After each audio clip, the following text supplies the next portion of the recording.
I would love to dive into your entrepreneurial story. How did you kind of get to where you are? We can dive into kind of the career Yeah. chapters that you've had, because there's a lot, I think, along the way there that's very interesting. Mm-hmm. But if you can identify a moment as well, maybe a pivotal moment or two that's really stand out when you were making the leap into entrepreneurship. What comes to mind with that? Yeah. Well, the story, I'll go ahead and backtrack to the story. Yeah. For me, it's, I think for everybody, it's a little bit unique. I did not grow up in, there's a couple of different stories you hear. You hear the stories of growing up. A lot of entrepreneurs grew up with dirt on their floors and, dirt floors. And that wasn't my life, very, middle income family. And Dad took steps into an entrepreneurial company early on in his career, but also I just have these memories throughout my childhood that Mom and Dad would always take on these kind of side hustle type gigs, and man, it just kind of became the norm, What were some examples of those that they would take on? Yeah. Man, I can remember for a few years, Mom took on this thing of filling up bags when there was this potpourri explosion for some reason in the earth, where everywhere you looked, everybody was pouring potpourri in bowls. You're probably way too young to remember that, but it was just this weird thing. It's like, why not light a candle? That'd be awesome. But we did this thing with potpourri, and she worked for a guy who was an entrepreneur. Kind of went in with him and did her own thing. And I can remember in the wintertime going out there and stuffing bags of potpourri. And going to school smelling like cinnamon and all that good stuff. And she made candles and different things like that in the garage. Remind me where you grew up. Yeah, I grew up in North Little Rock. Okay, that's right. North Little Rock, Arkansas. Yeah.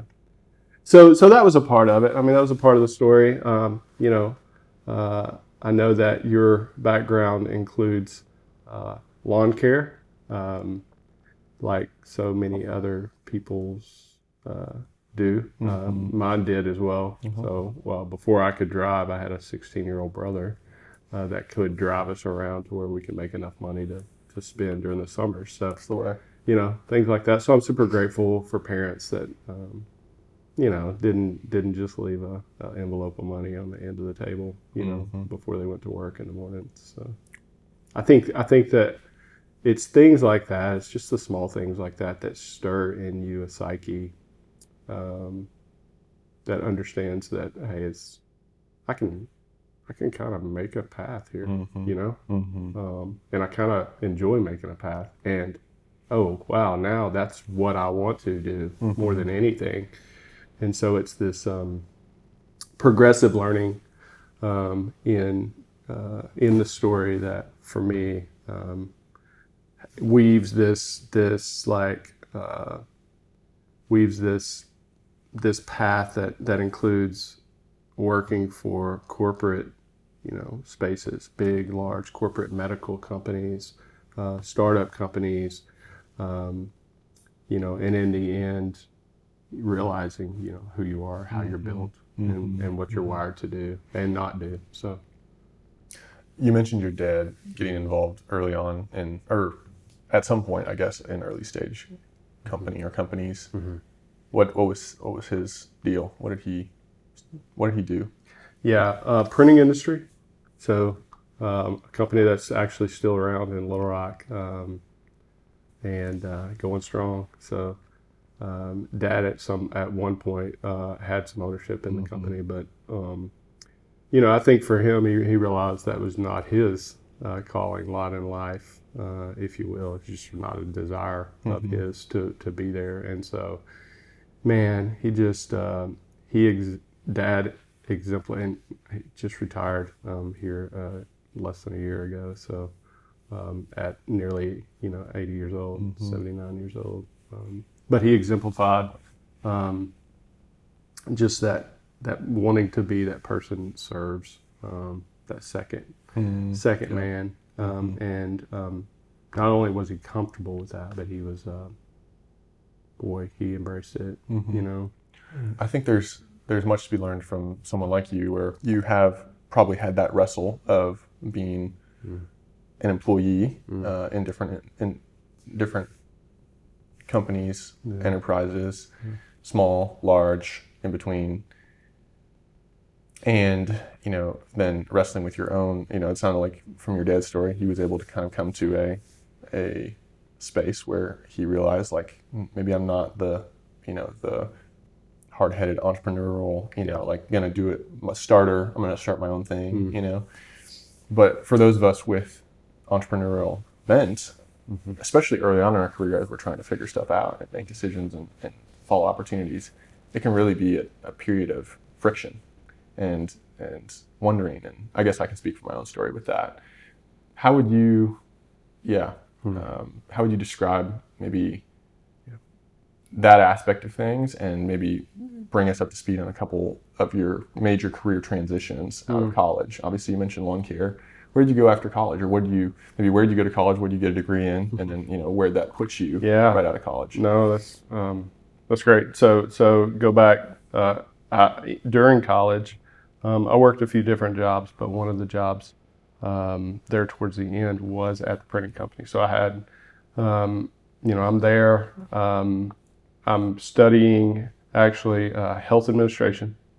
Got my undergrad in health administration. Started a master's program for health administration.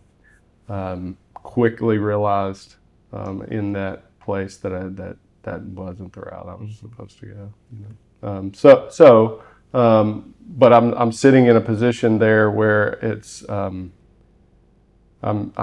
dealing with customers on the front line, starting to realize, and people around me realize, hey, this kid has a bent towards sales professionalism, So man, there I go. Plunge me into the deep waters of sales. Here's a mat, hit the road, kid, type of thing. And that was literally the place for me of, honestly, Andrew, that was a critical point for me where I look back and I go, man, I failed hard. I failed a lot. Can still feel the moment of failure. But it has also shaped me to understand that what was I missing, which has led me to the place where I am today, and a lot of teaching and facilitation. And but in those moments of failure, also, circling back, going, man, is this right? Is this a career? And I know we're going to get into this more later, but I'm beginning my life in pursuit of, man, I just met Jesus just a few years before that, so here I'm going this path as well. And then what does that look like in my life? Does it mean I've got these friends, these people around me who are picking up, ministry as a profession, things like that. What does that mean for me? And so just a lot of circling, a lot of confusion during those few years. Even picked up at one point and moved to seminary. Monica and I did with our brand new baby. So, which really, I think, more than anything, lends weight to, you can see like the anguish and the wrestling with me early on. Come back to Arkansas, honestly, in that point, I needed to make a living for my family. Right. What do I know? Sales. So I jumped back into a sales position. Follow a path of medical device sales from there on, probably for the next decade or more, decade and a half, into different positions throughout, more into sales management, sales leadership, eventually landing in a place here back in North Little Rock, at Safe Foods Corporation, which was a food safety company, entrepreneurial organization, and in the heart of chicken country, Tyson Foods up the road and whatnot. And so we'll talk more about this, I'm sure, but the ability to see that company and to help lead the company to a place of the goal of exiting, and increasing investor value and those type of things was such an incredible experience in so many ways. So that was my journey in my career, up to that point, up until a few years back, when we ultimately sold the company. And then obviously now taking another step as a entrepreneur in your own right, like full time, one man show at this point, but in consulting and coaching, facilitation, we'll get to that. Of course. That's really cool. So I've a couple follow-up questions on that. I think I've heard it and I've seen it in my own life too, as I've considered the various paths I could take. But it seems to me that sales as a role tends to scratch the itch of a lot of entrepreneurs, at least for a time. Yeah. Why would you say that is? Yeah, I think we're many times unique in that there's this headstrong, rogue, even some unhealthy things, that are things that can manifest in healthy or unhealthy ways when it comes to performing. And I think, that translates to most entrepreneurs that I know, that I work with every day. There's just this thing in them, this engine that just won't stop, that keeps them up at night, that keeps them asking the question, what am I supposed to be doing? Golly, you just like me, there's people around you that don't ask that question. Right. They're good. Right. Incredible people. Yeah. Incredible people. Right. And you just sometimes sit around and you wonder, man, what's wrong with me? Right. Yeah. And so I think that there's a correlation there. Many times, not always, but there's a correlation there that, call it grow or die, type mentality that says, I don't know why, but I want to go grow something. Right. Yeah. Again, sometimes it can be unhealthy, but sometimes healthy or unhealthy, agnostically, like it is what it is. Right. It is a part of the entrepreneur's DNA. It's true. To do it. Did you find that there was still tension being in a sales role, as one of the team, if you will, or a leader on the executive team of an organization you may not have had majority ownership in it or ownership at all, maybe something like Safe Foods?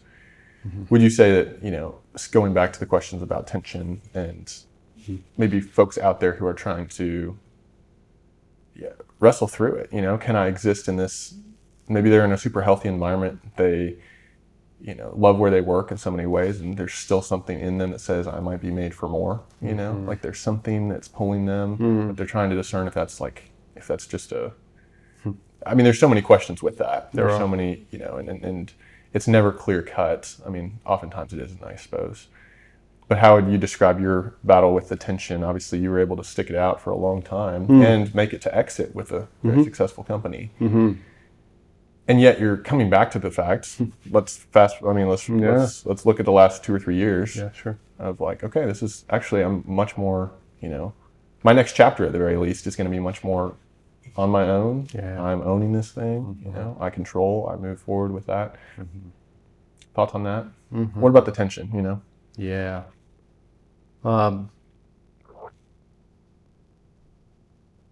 I would say for me, looking back, it's a lot easier, right? Sure. The looking back for me, I would say, man, timing is perfect. Okay.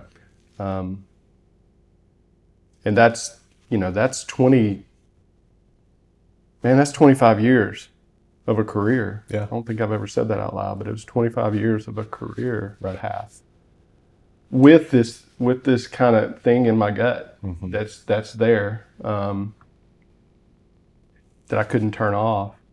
But 25 years for me to wrestle and see and learn and do all these things, like even as a sales rep, salesperson, sales leader, like I would say it took me until the last 10 years to really understand what it looks like to work in a fully functional team with all the functions of the organization. Sure.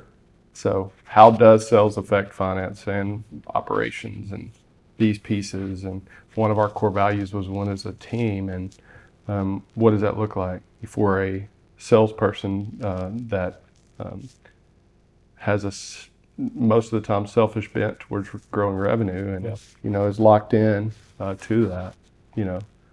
I think it took me as a slow learner, to understand and wrestle through those things, to understand what it takes, comprehensively, to go win. You mentioned failure early on in your career. Yeah. I would love to hear, if you're comfortable, more details on what that pertained to, how did that shape you early on, and maybe, failure sometimes is the greatest learning ground, and I know that shaped future career moves. And there's plenty of people who have large failures that there's a lot of weight tied to, right, in their career. Yeah. And yet, at least in my life, those have been the places where I come to know myself the best. And so I think that leads into maybe the next question I'd love to hear you riff on is, what have you learned about yourself, over 25 years? And it could be, related back to that failure and others or other moments, but maybe the bigger question is, what about your hard wiring are you confident in now that really makes you entrepreneurial, Yeah.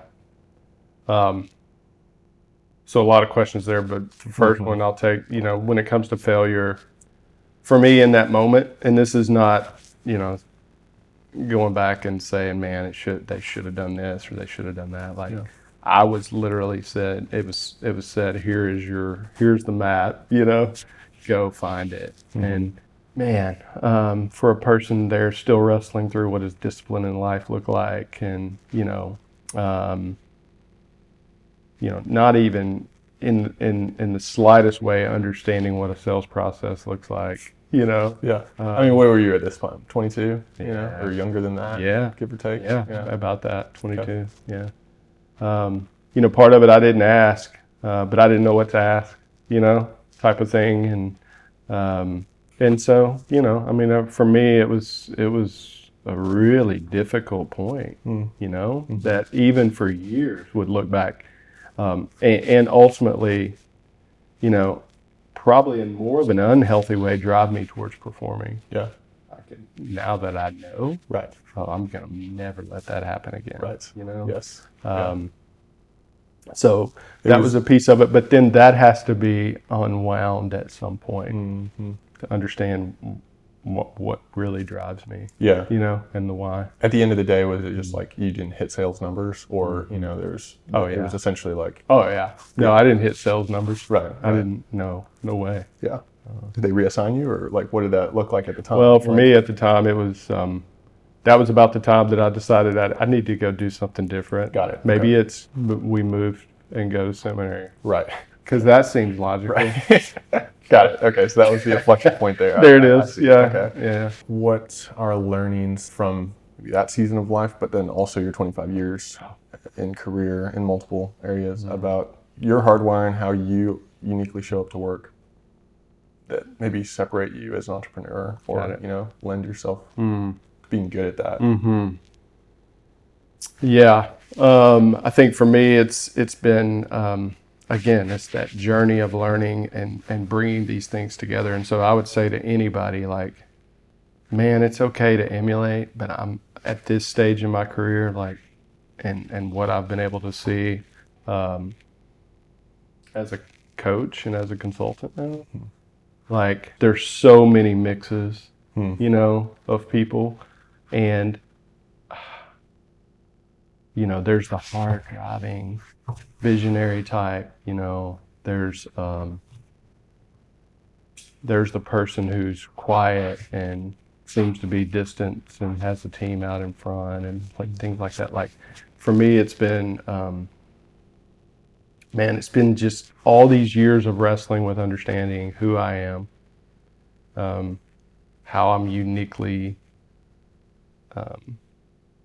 skilled and created, even from the things in my childhood, even from the traumatic moments, even from all of these things, like you know, ultimately to go, okay, I'm a freak, but I'm not a freak. Right. You know, like I'm not like that person. I'm not like that person.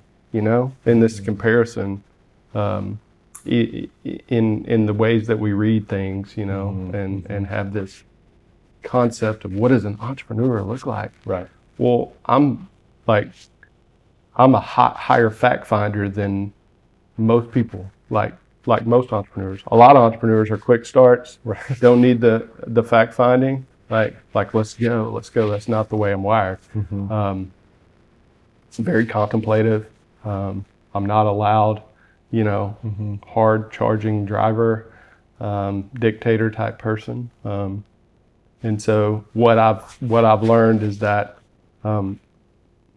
those things lend exactly to who I am and how I lead, and it's going to look quite different from anybody else. It sounds like, as you're saying that especially with all your work and with entrepreneurs every day, it's like entrepreneurs can come in various shapes and sizes in pretty much every category, but there is something there. There's got to be some common thread. There's got to be something that's like, and maybe it's the competition, maybe it's the performative aspect, the achievement orientation, the desire for more. Is there something that maybe you haven't mentioned yet, or that we haven't kind of touched on that also sticks out as like, this is a common thread, a golden thread that I see with every single entrepreneur that I ever talk to?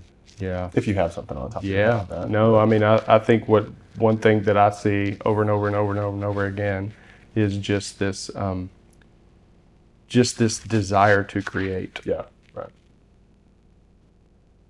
Now, desire to create may mean, you know, I have this idea from scratch. Right. Nobody's ever done this before. It may mean, hey, I can make this product better, or hey, I have this service, I have this team, I have this idea. I may buy this company, and I can do it better. Sure. It's this I can do it better, and from a standpoint of, I think that's the hardwiring. Yeah. I can do this better. And from the surface, that sounds very egotistical, maybe to some, you know, maybe a little prideful, but I think that's the hard wiring of how we're created. I think in so many instances, like, we don't give ourselves permission to step into that. But for me to be able to say, man, I can go do that better for the world. Right. You know?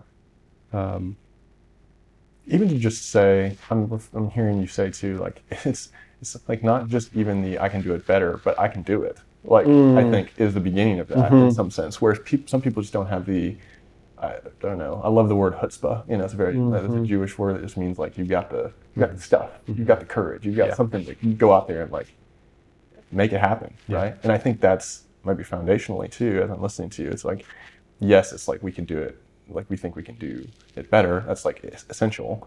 Because why are you doing it if you're not, you know, if you think that you can't compete? You got to be able to compete, that's right? But you also have to start with, well, I can do it. I can do it myself. I can figure it out, right? You know, like I can make this happen. I can make something here from nothing. You know, create. And let me be clear. The better may be same thing, better system, better process, better way. You know, like better people, better team. You know, and I think that's a lot of it. it's not necessarily this this innovation when it comes to I'm somebody who creates this idea out of nowhere. Right. It's more about creating. It can be creating again anything that involves team, service, system, process. Sure. Any of those things. That's great. Thinking about your journey as a whole, Mm-hmm. in what ways are you maybe in a place where you thought you'd end up? Mm-hmm. And if you were to go back to 22-year-old Blake Broadaway, like in what ways are you in a completely different spot than you thought you would be? I know that's probably a hard question to answer. No, I mean it's a hard question, but I think it's a blanket. I can give you a blanket answer that says there's no way that I would have ever imagined that it would look like this. Sure. Ever. At all. Yeah. And to be quite honest with you, it also tells me that I can't imagine what it's going to look like for the next 20 years. Yeah. And Andrew, honestly, I think as we're talking about this out loud, I think that's also a piece of it, of the whole entrepreneurial DNA, if you will. And again, for me, it came through experiences, in life and stories and weaving all that together. But the fact that I can look back and go, never could have dreamed that would happen, also gives me courage and hope to go, I have no idea what the next 20 years look like. But man, I have this deep belief that it can be good. Right. Yeah. So does that look like I continue, facilitating and coaching and consulting with businesses? That's what drives me today. We'll talk more about that. Right. Or does it mean that I'm going to start 2 to 3 more businesses, and go that route? I don't know. Yeah. I think there's a comfort with uncertainty in a sense, or a comfort with the future being undefined. It's like, just like push for more in general, and that's a great testimony. Just like, you just never know, you just never know. But you know what, man? I want to say this too. Sure. Like, as I was thinking about, I had this thought in the back of my mind when you asked me one of the original questions about my journey and how different it was and how long it took me to learn who I was and things like that. I remember you calling me as you're wrestling through what's next, and so for any young entrepreneur out there who's doubting whether, hey, some would say, oh yeah, you need to stay in this for so long before you do this, and there's a way and there's a path. I call bull crap on that, because there was no doubt on the other end of the phone with you as we're talking, and you're in Chicago and wrestling through this. I'm going, oh man, come on, man, go. Go. It's time to go. Don't hold yourself back. Right. So I just want to be clear that's not. You are light years ahead of where I was in just maturity in life and experiences. And just a different story for every person. Absolutely. It's like we can learn from the stories of the folks who are in the next season of life, and yet it's never going to be the same because we're each so unique, and our circumstances are so unique. Industry is so unique, and I love that. So maybe going off of that as a final question for this episode, how would you, if there was someone like me, we can use me as an example, as I've kind of taken a more recent step into kind of going all in and trying to process through all that. But if you had another young entrepreneur who's on the edge of trying to figure out stay, go, leave, start, what would you say to them about entrepreneurship in general? What just general advice from your journey? What do they need to be prepared for? Obviously, I've got there's a million questions you could ask that I could ask, but what comes to mind for someone who's on the younger side? Well, I think one, don't expect it to turn out like you think it will. What are your expectations? You know, Mm-hmm. and there's a lot of heart work there. There's a lot of mindset work there as well. So I think that's part of the preparation is or understanding of, are you ready? Are you prepared? What's the mindset? There. You and I talk about this a lot, but just how important who's around you. Yes. Man, you can go alone, but it's a hard, lonely place, and so who's around you, who's speaking life into you, and who understands your bent in terms of why you're doing what you're doing, who have you given access to in your life to ask the hard questions, I think paramount, Yeah. to that. So, those are the things that I would say. Who's around you, and what's your mindset? Right. Love that. Well, we're gonna revisit a lot of this in episodes to come, but thanks for being on the show today. Yeah, man. Thank you.